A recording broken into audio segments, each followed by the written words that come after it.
అయిపోయింది. ఇంతకాలం మనం పడ్డ శ్రమ, చేసిన హత్యలు అన్నీ వృధా అయిపోయాయి. అమ్మవారి విగ్రహాన్ని నానబెట్టిన శనగల మీద పెట్టి భూమిలో పాతి పెట్టి అమ్మవారి విగ్రహం భూమిని బద్దలు కొట్టుకుని బయటకు వచ్చేసరికి జనాన్ని పిలిచి మోసం చేశాడు ఆ కిషోర్. ఇప్పుడు అది మోసం అంటే జనం మనల్ని అమ్మవారికి బలిస్తారు. అది అమ్మవారి మహిమని జనం నమ్మేశారు. నా బాధ అది కాదయ్యా. ఇప్పుడు అమ్మవారి గుడి అడ్డం లేదు కాబట్టి ప్రాజెక్టు నిర్మాణానికి అనుమతిని కోరుతూ కిషోర్ కోర్టులో వాదించి నెగ్గుతాడు. ఇక అతను ఆపటానికి ఒకే ఒక మార్గం ఉంది.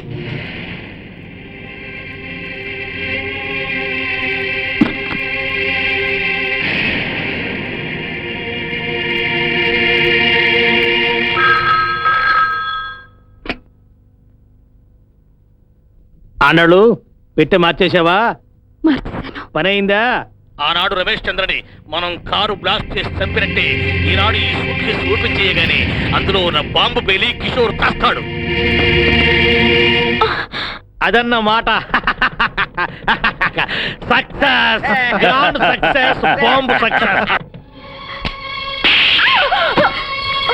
చెప్పవే, ఆనాడు నా భర్తను చంపారు, ఈనాడు నా బిడ్డను చంపడానికి కుట్ర పన్నే హంతకులకి నీకు ఏమిటి సంబంధం? నాకే తెలీదు. నోర్మోయ్, ఇంతకాలం మా ఆయన్ని చంపిన హంతకుడు మా అన్నయ్య అని గుడ్డిగా నమ్మాను. గుమ్మల్లోకి వచ్చిన కన్న తల్లిని అవమానించాను.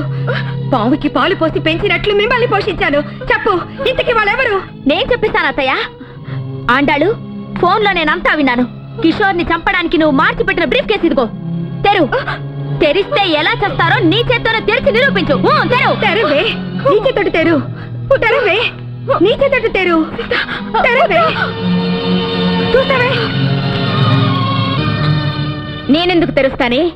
మీ చేతులతో తెరిపిస్తాను. తెరు. తెరు, సీత తెరు. అక్కర్లేదు, నేను తెరుస్తాను. పిచ్చిదానా, ఆ పెట్టె తెరిస్తే చస్తావే. ఇవ్వండి. పర్వాలేదు, నీలాంటి పాపిష్టానికి కూతురుగా పుట్టడమే పాపం. ఇది తెరిచి నువ్వు చేసిన పాపానికి ఫలితం నేను అనిపిస్తాను.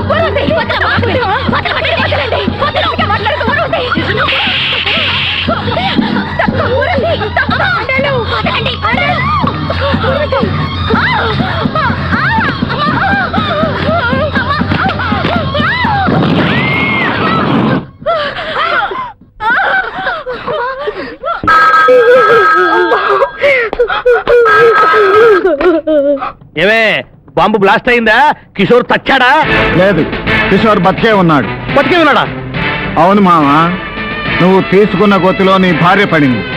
బాంబు బ్లాస్ట్ అయింది, చనిపోయింది. ఆండాళ్ళు చచ్చిపోయిందా?